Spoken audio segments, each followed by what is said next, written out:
자, 오늘 저와 여러분들이 함께 나누실 말씀은 마가복음 1장 40절부터 45절까지 말씀입니다. 마가복음 1장 40절부터 45절까지. 자, 함께 한 목소리로 하나님 말씀을 같이 읽으시겠습니다. 한 나병 환자가 예수께 와서 꿇어 엎드려 간구하여 이르되 원하시면 저를 깨끗하게 하실 수 있나이다. 예수께서 불쌍히 여기사 손을 내밀어 그에게 대시며 이르시되 내가 원하노니 깨끗함을 받으라 하시니 곧 나병이 그 사람에게서 떠나가고 깨끗하여진지라. 곧 보내시며 엄히 경고하사 이르시되 삼가 아무에게도 아무 말도 하지 말고 가서 내 몸을 제사장에게 보이고 내가 깨끗하게 되었으니 모세가 명한 것을 드려 그들에게 입증하라 하셨더라. 그러나 그 사람이 나가서 이 일을 많이 전파하여 널리 퍼지게 하니 그러므로 예수께서 다시는 드러나게 동네에 들어가지 못하시고 오직 바깥 한적한 곳에 계셨으나 사방에서 사람들이 그에게로 나오더라. 아멘. 할렐루야. 자, 여러분들 한 주간 동안 평안들 하셨습니까? 네. 우리 좀 옆에 분들 보면서 우리 좀 평안의 인사, 안부의 인사 조금 묻겠습니다. 평안하셨습니까? 좀 보시면서. 네. 자, 우리가 몇 주 전 크리스천의 비전에 대해서 말씀을 함께 나누었습니다. 우리 크리스천들의 비전은 미래에 있는 것이 아니라 바로 오늘, present, 오늘 하나님을 경외함으로 살아가며 현재에 주어진 모든 역할들을 충실히 행하며 그분께 영광이 돌아가는 삶을 살아가는 것이라고 말씀을 드렸습니다. 바로 오늘을 겸손히 하나님을 경외하는 삶을 살아가지 못하는데 어떻게 성공적인 내일이 크리스천들에게 비전으로 존재할 수 있겠습니까? 여러분, 그런 것들은 자신의 세상에 속한 욕심, 욕망 덩어리에 불과한 것들입니다. 자, 그리고 선택의 문제에 대해서도 말씀을 나누었죠. 하나님의 뜻은 선택의 문을 열고 들어가면 거기 있는 것이 아니라 하나님의 뜻은 이미 오늘 우리에게 나타나 있다라고 말씀드렸습니다. 우리 크리스천들은 나에게 주어진 모든 역할들 있죠. 학생, 자녀, 남편, 아내, 부모, 고용인, 고용주, 특별히 하나님 앞에서의 성도로서 오늘 지금 현재 나에게 주어진 수많은 역할들 안에 하나님의 뜻이 이미 나타나 있는 것입니다. 우리는 그 모든 것들이 하나님께서 내게 주신 선물임을 인정하고 그것에 감사하며 최선을 다하는 삶을 살아야 하는 그런 사람들인 것입니다. 교회에서는 좋은 집사님, 권사님, 장로, 목사인 것처럼 보이는데 집에서 남편, 아내에게 함부로 대하거나 하면 안 되는 것입니다. 교회에서 좋은 성도인데 동시에 성실하고 정직한 학생, 직장인이어야 하는 것입니다. 오늘 나에게 주어진 역할들, 나에게 만나시게 하는 사람들, 그리고 모든 상황들은 하나님께서 나를 정금같이 예수를 닮은 성도로 성화시켜 가게 하시기 위해 설정해 놓으신 것들입니다. 여러분은 그렇게 감사함으로 그 하루하루의 상황들을 인지하셔야 돼요. 결국 우리가 어디에 있건 무엇이 되든 상관없이 하나님은 우리를 한 가지 목적으로 이끌어 가시는데 그것이 바로 세상과 구별된 거룩함이라고 말씀드렸습니다. 그리고 그 거룩함이라는 것은 이 세상에 속한 나의 욕망과 나의 의지, 세상에서의 잘되고 싶은 마음들, 성공들의 가지들이 다 벗겨지고 무너져 내려야만 우리들에게 옷 입혀지는 것이다 라고 말씀드렸어요. 여러분, 우리 크리스천들은 내가 무엇을 선택하여야 세상에서 성공할 수 있을까를 고민하는 사람들이 아닙니다. 바로 지금 내가 어떻게 하나님을 경외하는 삶을 살까를 고민하고 그것을 기도로 성령께 날마다 부탁하는 사람들이 크리스천들인 것입니다. 그래서 그들의 삶을 누가 이끌어 가시는 것입니까? 여러분들의 열심과 노력이 아닌 하나님의 열심이 여러분들의 삶을 이끌어 가시는 것입니다. 주님, 제가 지금 이 선택의 기로에 놓여 있습니다. 어느 길로 가든 그 길이 혹시라도 내가 세상에서 낮아지고 망해 보이는 길이라 할지라도 하나님께서 나를 정금같이 거룩한 하나님의 사람으로 만들어 가시는 길임을 믿습니다 라고 내딛는 걸음을 하나님께서 붙드시고 함께 하시는 것입니다. 그래서 성도는 나의 죽음도 나의 망함도 나의 낮아짐도 유익합니다 라고 고백할 수 있는 사람들인 거예요. 자, 오늘 본문은 예수께서 갈릴리 지역을 두루 다니시면서 복음을 가르치시고 병든 사람들을 고치시던 중 한 문둥병자 한센이라고도 하는 나병 환자를 고치시는 사건입니다. 한 나병 환자가 예수께 나와 무릎을 꿇고 간구합니다. 자, 마가복음 1장 40절 같이 읽겠습니다. 한 나병 환자가 예수께 와서 꿇어 엎드려 간구하여 이르되 원하시면 저를 깨끗게 하실 수 있나이다. 아멘. 자, 나병 환자가 지금 메시아 전능자 예수 앞에 와 자신을 고쳐달라고 애원합니다. 자, 41절 말씀 같이 읽겠습니다. 예수께서 불쌍히 여기사 손을 내밀어 그에게 대시며 이르시되 내가 원하노니 깨끗함을 받으라 하시니. 아멘. 자, 예수께서는 자신에게 애원하는 나병 환자를 바라보시고는 그를 불쌍히 여기셨다라고 말씀합니다. 자, 여기서 불쌍히 여기다라는 단어는 헬라어로 스플랑크니조마이라고 하는 그런 단어예요. 이것은 창자가 끊어지는 듯한 아픔을 느끼다라고 하는 의미를 가지고 있는 그런 단어입니다. 자, 나병 환자를 바라보면서 예수께서는 창자가 끊어지는 듯한 아픔을 느끼셨습니다. 자, 그래서 우리가 흔히 이 본문을 통해서 우리도 이 나병 환자처럼 하나님의 긍휼을 자아내는 기도의 열심을 보이면 우리들의 병이 낫고 우리들의 삶의 문제가 해결된다는 식의 설교를 우리가 수도 없이 들어온 것입니다. 정말로 이 본문이 우리들에게 하나님의 긍휼을 끄집어내는 기도를 요구하는 그런 말씀일까요? 결론적으로 말씀드리면 아닙니다. 그 정반대의 복음을 예수께서 우리들에게 들려주시는 겁니다. 한 나병 환자가 예수께 나와 간청을 하자 예수께서는 그를 보시고 창자가 끊어지는 듯한 아픔을 느끼셨습니다. 자, 그러면 예수께서는 그의 어떤 면을 불쌍히 여기신 걸까요? 저주받은 나병 환자로 육체적, 정신적으로 고통받으며 살아가는 그의 모습을 바라보시며 연민을 느끼신 것일까요? 자, 만약에 그렇다면 예수께서 이 나병 환자를 고쳐주시고 난 이후 자, 지금 그러면 너와 함께 나병으로 고통받고 있는 사람들이 몇이나 더 되느냐? 불쌍하구나. 너가 가서 그 사람들을 다 데리고 와라 라고 말씀하셔야 맞을 것입니다. 자, 그런데 예수께서는 이 나병 환자를 고쳐주시고는 이렇게 말씀하십니다. 마가복음 1장 43절에서 44절입니다. 같이 읽으시겠습니다. 곧 보내시며 엄히 경고하사 이르시되 삼가 아무에게도 아무 말도 하지 말고 가서 내 몸을 제사장에게 보이고 내가 깨끗하게 되었으니 모세가 명한 것을 드려 그들에게 입증하라 하셨더라. 아멘. 자, 율법의 정결 의례대로 너가 나았다는 것을 대제사장에게 가서 확인만 시켜주면 되고 너는 아무에게도 이 사실을 말하지 말라라고 하십니다. 자, 이러고 보면 분명히 예수님께서는 단순히 나병이라는 질병을 앓고 있는 이 사람의 상태를 보시고 창자가 끊어지는 듯한 아픔을 느끼신 것이 아닙니다. 그러면 무엇에서 예수님은 그런 아픔과 연민을 느끼신 걸까요? 자, 나병이라는 것은 당시 유대 사회에서는 거룩하지 못함의 상징입니다. 그들은 유대교로부터 격리되어서 공동체 밖에서 생을 마감해야 했고 그들과 접촉하는 것 역시 그들과 똑같이 부정하고 거룩하지 못한 취급을 받아 유대 공동체와 격리되어야 했습니다.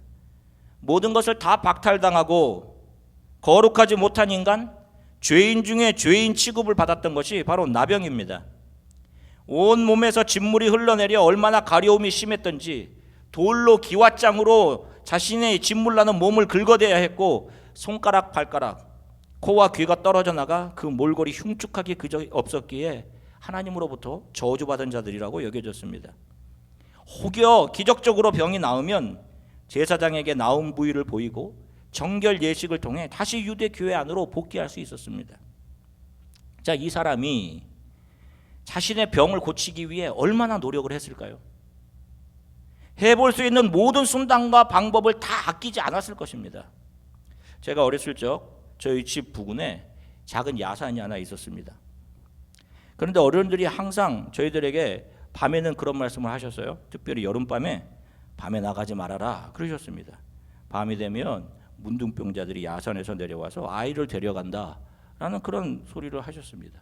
그래서 당시에 얼마나 무서웠던지 밤이 되어서 어둑어둑해지면 문둥병자들이 혹시 저 골목 끝에서 나타나지 않을까 그런 공포를 가지고 있었습니다.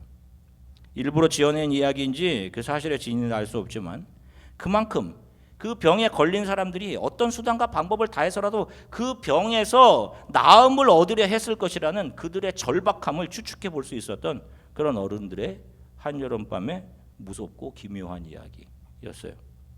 자, 이 사람은 병에 좋다는 음식은 다 찾아서 먹었을 것이고 하나님께 정말 간절히 기도하고 금식하며 매달리기도 했을 것입니다. 혹시 내가 착한 일을 하지 않아서 그런 것, 이런 저주스러운 병이 나에게 임한 것은 아닌가 생각하고 착한 일을 행하려고 수많은 노력도 다했을 것입니다. 그런데 지금까지 그것이 이루어지지 않았습니다.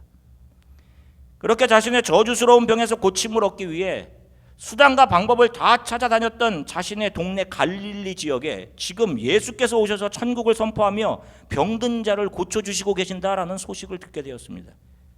그에게는 인생 최고의 기회였을 것입니다. 그가 지금 예수 앞에 와서 발 앞에 엎드려져 있습니다. 엄청난 기대와 설렘을 가지고 엎드렸을 것입니다. 자, 여러분들 같으면 그 앞에서 무엇을 구하겠습니까? 당연히 나를 이 저주스러운 문둥병에서 당장 낫게 해주세요. 너무도 고통스럽게 지금 살아왔습니다. 이 문제에서 좀 해결해 주세요. 이것이 예수의 발 앞에 엎드린 나병 환자의 당연한 요구였을 것입니다. 자, 그런데 지금 이 나병 환자를 보십시오. 그가 지금 메시아로 오신 예수님 앞에서 무엇을 먼저 묻고 있습니까? 1장 40절 다시 한번 같이 읽겠습니다. 한 나병 환자가 예수께 와서 꿇어 엎드려 간구하여 이르되 원하시면 저를 깨끗게 하실 수 있나이다. 원하시면, 주님이 원하시면을 먼저 묻고 있습니다. 너무도 놀랍습니다. 내가 이 병에서 해방되고 내가 이 문제에서 해결을 받고 내가 원하는 대로 일이 진행되는 것이 아니라 지금 내 앞에 서 계신 평생 한 번의 기회일지도 모르는 메시아, 구원자 예수님 앞에서 그분의 뜻을 먼저 묻고 있습니다. 그리고 그 메시아이신 자신의 발 앞에 엎드려 나를 고쳐주세요, 낫게 해주세요 라고 말하지 못하고 자신은 제가 저주의 병, 인생 최고의 고통 속에 그대로 머물러 있는 것이 하나님의 뜻이라면 그렇게 되기 원합니다. 그런데 저를 긍휼히 여겨주세요 라고 예수님 앞에 엎드린 한 잃어버린 동전, 한 잃어버린 양 앞에서 예수님은 그렇게 자신의 뜻, 자신의 생각을 하나님의 뜻 뒤에 놓고 하나님의 뜻이라면 자신의 낮아짐도 유익하다는, 세상 사람들의 손가락질 속에 그대로 두신다면 그렇게 되길 원합니다라고 하는 자기 부인, 자기 생각을 내려놓는 그를 바라보시면서 창자가 끊어지는 듯한 아픔과 연민을 느끼신 것이었습니다. 많은 사람들이 자신의 상황, 정말로 나병처럼 저주받은 듯한 상황, 고통스럽고 힘들고 빠져나가기 어려운 그런 상황 속에서 해결을 받기 위해 온갖 수단과 방법, 노력을 다합니다. 수많은 작정 기도와 열심을 다해 그 문제를 해결할 세상의 힘들을 찾아다니기도 합니다. 그런데 자신의 바람이 이루어지지 않습니다. 그때 세상에 속한 사람들은 하나님을 저주하고 그분을 등지고 떠납니다. 자신의 힘으로 그것을 해결하기 위해. 그러나 창세전부터 하나님에 의해 선택되어진 그분의 백성, 그분의 자녀들은 그런 모든 과정을 눈물로 통과하면서 자신에게 주어진 삶이 자신이 뜻이 이루어지는 장, 자신을 채우는 무대가 아님을 알게 됩니다. 자신의 삶은 하나님을 떠난 자신 안에 얼마나 큰 죄가 있는지를 보게 되는 과정이고, 그 죄가 뿜어져 나오면서 인간들의 삶을 얼마나 지독한 이기적이고 자기중심적인 삶으로 이끌어가는지를 자각하게 되는 무대임을 알게 됩니다. 자기가 원하는 바를 이루기 위해서 이 땅에서의 자신의 만족과 유익을 위해 하나님을 버리는 죄에 중독된 자기 자신을 보게 됩니다. 그리고 그 길의 끝이 영원한 죽음, 지옥임도 알게 돼요. 그런데 그런 자신을 위해 십자가에서 부어진 사랑, 그 사랑이 얼마나 큰지, 그리고 그 사랑의 끝자리에 있는 영원한 하나님의 나라를 성령께서 보게 해주십니다. 그래서 이 땅에서의 삶이 그 영원한 하나님의 나라를 향한 귀로 웨이 홈, 진짜 집으로 돌아가는 길임을 자각하게 됩니다. 그리고 그 하나님의 나라를 향한 길, 십자가 길 위에 서서 그동안 이 땅에서 자신이 꿈꾸던 그 모든 것들의 해체당함을 경험하게 되는 것입니다. 주님, 저는 더 많이 무너져야 합니다. 제 안에 있는 이 욕심, 세상에서의 행복을 추구하는 이 모든 마음들, 제 힘으로 이것이 무너져야 합니다를 수없이 반복해요. 그렇게 세상을 향한 욕망과 옛사람의 죽음을 통해 자신 안에 있는 하나님의 나라를 향한 소망이 더욱 분명해짐을 알게 되는 것입니다. 그렇게 하나님의 자녀들은 아까도 말씀드렸처럼 내 안에 사는 것이 예수이시기에 나의 무너짐, 죽음도 유익합니다 라는 고백을 하며 이 땅을 지나가는 동안 자신의 생각과 자신의 만족과 성공을 위한 바램들이 수없이 거절당하며 무너짐을 경험하며 하나님의 뜻, 하나님의 주권 안으로 자신의 뜻을 순복하며 하나님의 계획, 경륜, 주권을 인정하며 살아가게 되는 것입니다. 지금까지 살아있는 동안 이 나병 환자가 받은 거절과 상실감, 거기에서 유발된 외로움과 두려움은 이루 말할 수도 없었을 것입니다. 그런 모든 과정을 예수님은 잠잠히 바라보시며 그에게 가지셨던 창자가 끊어지는 듯한 아픔과 연민을 지금 그 길을 똑같이 지나가는 저와 여러분들 모든 성도들에게 동일하게 느끼고 계신 것입니다. 나병에 걸린 환자는 당연히 자신이 전능자라고 믿고 있는, 그래서 자신을 고쳐줄 능력이 충분히 있다라고 믿는 이의 발 앞에 엎드려 주님 나를 고쳐주세요 라고 할 수 있는 것입니다. 그것이 기회이고 복입니다. 그렇지 않습니까? 그런데 지금 누구라도 잡기 원하는 그 인생의 단 한 번의 행복을 누릴 수 있는 그 기회, 자신의 권리를 이 나병 환자는 전능자이신 예수 그리스도께 넘겨드리고 있는 것입니다. 왜 이겠습니까? 자기 자신을 가장 선함으로 인도하실 수 있는 분이 자신이 아닌 지금 자신 앞에 서 계신 메시아 예수 그리스도이심을 알게 되었기 때문입니다. 우리는 자신의 소원을 이루기 위해 수많은 열심과 방법들을 다 사용합니다. 심지어 교회에서도 무슨 여리고 정복 기도회, 1000번째 헌금, 40일 기도회 이런 것들을 하며 삶의 모든 문제들, 해결되지 않은 문제들 이번 절호의 기회를 통해 다 해결받으십시오 라는 이야기를 합니다. 이런 모든 행태들이 하나님을 떠난 인간들이 자신이 삶의 주인이 되어 하나님을 종부리듯 부리는 폐륜에 불과한 것입니다. 이런 모든 교회들이 썩어 있는 거예요. 돈이 주인 되어 있는 것입니다.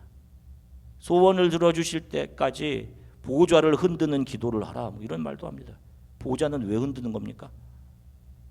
가만히 하나님께서 거기서 졸고 계실까 봐 보좌를 흔들어 주무시는 하나님을 흔들어 깨우시는 겁니까? 깨우는 겁니까? 다 토테미즘, 샤머니즘, 미신적인 발상입니다. 기독교가 아닙니다. 성도는 지금 당장 이루어지기 바라는 그 소원 앞에서도 먼저 이것이 하나님께서 원하시는 것일까를 고민하는 사람들입니다. 떼쓰듯이 하나님의 보좌를 흔들어 소원을 이루어가는 그런 사람들이 아닙니다. 우리 성도는 수없이 많은 거절과 상실과 거기서부터 오는 외로움과 수많은 두려움들을 경험하고 통과해야 하는 사람들입니다. 그래서 저도 여러분들을 위해 한 사람 한 사람 여러분들의 이름을 부르며 기도할 때마다 눈물이 나오는 것은 그러한 수많은 거절, 상실, 해체 앞에서 두려워하고 울고 있을, 앞으로도 그런 일을 당하며 믿음의 길을 걸어가야 할 여러분들이 너무도 애처롭고 안타깝기 때문입니다. 그러나 사랑하는 성도 여러분, 끝까지 잘 견디십시오.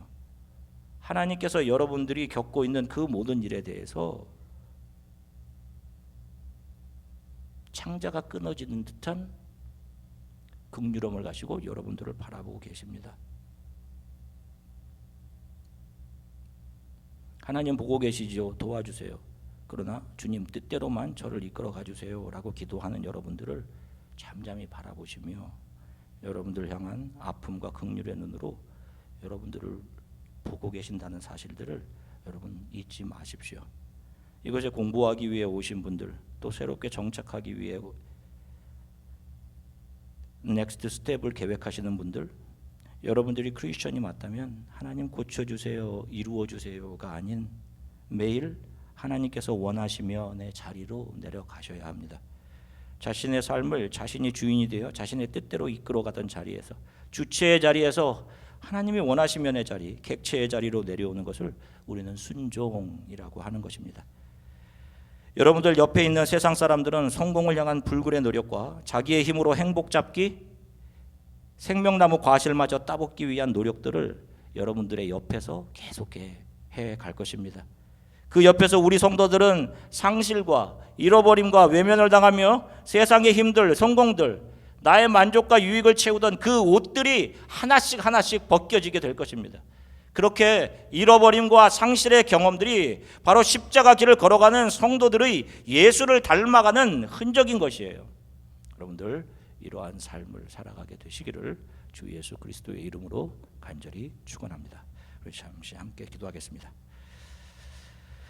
우리가 예수를 믿는다는 것은 그분의 제자로서 그분을 사랑하고 그분만을 따라간다는 것을 의미합니다. 여러분, 세상에 잘되기 위해서 예수를 나의 한 명의 신들 중에 하나로 갖고 있는 것이 아닙니다. 여러분, 그런 것은 기독교가 아니에요. 내 소원을 이루어내기 위해서 기도하고 떼쓰고 하는 것이 아닙니다. 나의 소망, 소원을 이루는 것이 아닙니다. 주님, 저를 지금까지 이끌어주신 하나님, 이곳에서 나의 뜻이 아닌 주님의 나를 향한 뜻만 이루어지게 해 주십시오. 하나님, 더 많이 세상을 향한 나의 욕심과 욕망,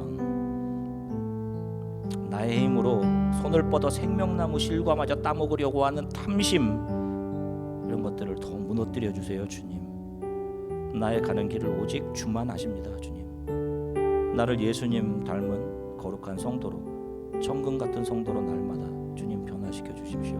우리 이렇게 잠시 함께 기도하겠습니다. 사랑해 주님, 참 감사합니다. 사랑하는 성도들과 함께 하나님 말씀을 나누게 하셔서 감사합니다. 주님, 사랑하는 성도들과 함께 주님을 찬양하고 하나님 말씀 나누게 하셨습니다. 주님, 한 문둥병자가 예수 앞에 엎드려 자신의 인생에, 자신의 삶의 문제를 한 번에 해결할 수 있는 그 절호의 기회에서 그분 앞에 엎드려 주님이 원하시면을 먼저 묻고 있습니다. 오 주님, 우리 모두는 너무도 연약합니다. 우리는 믿음이 없습니다. 주님, 내 것맛을 먼저 해결되기 원하고 내가 원하는 바가 이루어지기를 원합니다. 오 주님, 사랑하는 성도들 마음에 성령께서 함께 하셔서 이들이 걸어가는 길은 내 원하는 바가 채워지는 것이 아닌 주님이 원하시면 내 자리로 내려가는 자리에게 하나님 도와주십시오. 더 많이 세상을 향한 욕심과 욕망, 우리가 붙잡으려고 하는 그런 행복들, 하나님, 그런 것들이 무너지게 하시고 하나님의 나라를 향한 소망만이